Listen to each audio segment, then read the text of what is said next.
semuanya, perkenalkan nama saya Toberli Samuel Sinaga dengan nomor NDH yaitu 36.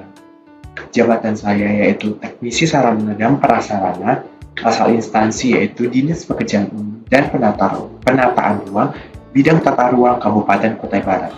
Halo, perkenalkan nama saya Satria Bimantara, NDH 33, jabatan saya sendiri sebagai pamong pemerintahan dan saya bekerja di instansi Sekretariat Daerah Kabupaten Kutai Barat, tepatnya di bagian tata pemerintahan. Assalamualaikum warahmatullahi wabarakatuh. Shalom, Om Swastiastu, Namo Buddhaya, Salam Kebajikan. Perkenalkan, nama saya Warisma Purwenti, jabatan saya penata keprotokolan di Sekretariat Daerah Kabupaten Kutai Barat. Perkenalkan, saya Yulia Francisca Teting, NDH 40, Jabatan Penata Kelola Sistem dan Teknologi Informasi pada Dinas Kesehatan Kabupaten Kutai Barat. Perkenalkan, saya Silvia Tesanika dengan NDH 34 dari instansi Dinas Pemberdayaan Masyarakat dan Kampung dengan formasi jabatan Arsiparis Terampil. Perkenalkan, saya Oktapina Palupi. Saya merupakan pamong pemerintahan pada bagian tata pemerintahan Sekretariat Daerah Kabupaten Kutai Barat, NDH 27. Assalamualaikum warahmatullahi wabarakatuh. Shalom, Om Swastiastu, Namo Buddhaya, Salam Kebajikan, Salam Pancasila. Baiklah, kami dari kelompok 2 akan menjelaskan salah satu reformasi birokrasi yaitu digitalisasi layanan. Sebelum kami mulai penjelasan tersebut, alangkah baiknya saya akan membuka video ini dengan sebuah pantun. Jalan-jalan ke kota Muara, banyak gedung bernilai sejarah. Kelompok 2 datang membawa suara, digitalisasi layanan menjadi tema yang cerah. Oke, saya akan menjelaskan poin 1 yaitu mengenai pentingnya digitalisasi layanan. Digitalisasi layanan merupakan sebuah bagian yang penting dari transformasi birokrasi di era modern yang ditandai dengan perkembangan teknologi informasi yang secara pesat. Di tengah tuntutan masyarakat terhadap pelayanan yang cepat, akurat, dan transparan, digitalisasi menjadi solusi strategis untuk memperbaiki sistem layanan publik yang selama ini cenderung lamban, manual, dan rentan terhadap inefisiensi. Dengan penerapan sistem digital, proses pelayanan seperti pendaftaran, pengajuan izin, pelaporan, hingga pemantauan bisa dilakukan secara daring tanpa harus hadir ke kantor.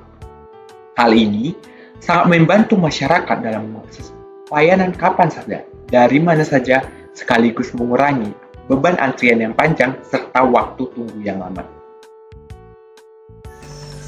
Baik nih, di sini saya akan membahas mengenai salah satu digitalisasi pelayanan yang ada di Kutai Barat, yaitu Sistem Informasi Monitoring Pajak Kendaraan Bermotor atau sering kita singkat sebagai Simpator adalah sebuah aplikasi monitoring dan pembayaran secara online yang dikembangkan dan dirancang langsung oleh Badan Pendapatan Provinsi Kalimantan Timur, yang dimana aplikasi ini digunakan untuk mempermudah masyarakat dalam hal pembayaran pajak secara online dan tidak perlu lagi nih ke tempatnya atau langsung saja bisa melalui aplikasi Simpator ini.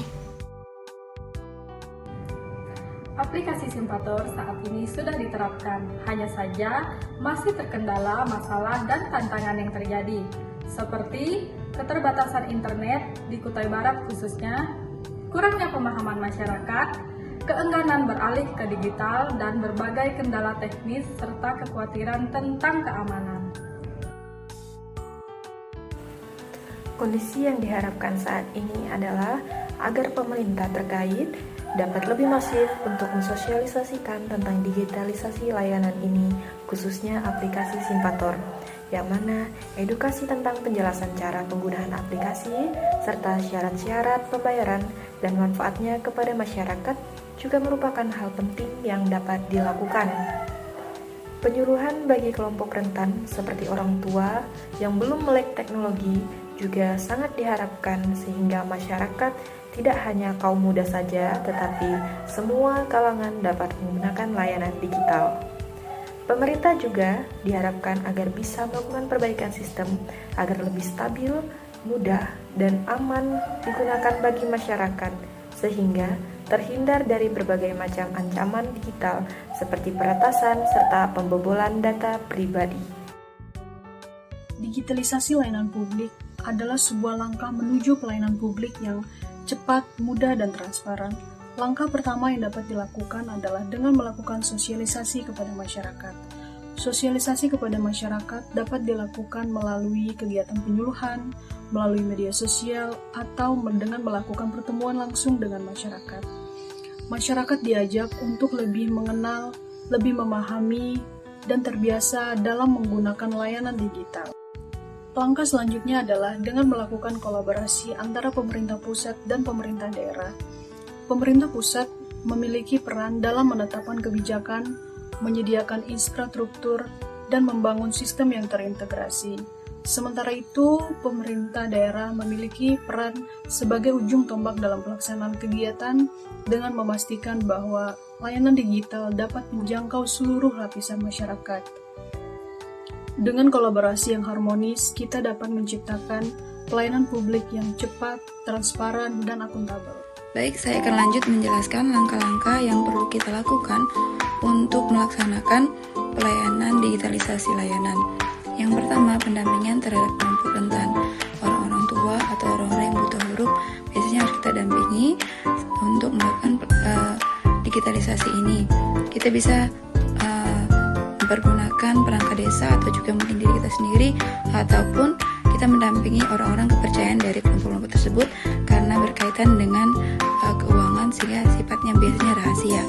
Yang kedua, kita juga harus senantiasa melakukan pembaruan sumber daya manusia untuk perbaikan perangkat melalui bimbingan-bimbingan teknis maupun pelatihan-pelatihan khusus untuk meningkatkan kemampuan kita dalam mengoperasikan sistem sehingga tetap aman, nyaman, dan dapat dipergunakan dengan baik. Demikianlah presentasi dari kami kelompok 2. Kata-kata hari ini, ada 2 hal yang tidak boleh berhenti dalam hidup ini. Yang pertama makan, yang kedua belajar. Jadi semuanya harus seimbang. Jangan lupa meskipun sedang sibuk belajar, jangan lupa makan. Meskipun sedang sibuk makan, jangan lupa belajar. Bye-bye, salam berakhlak, dan bangga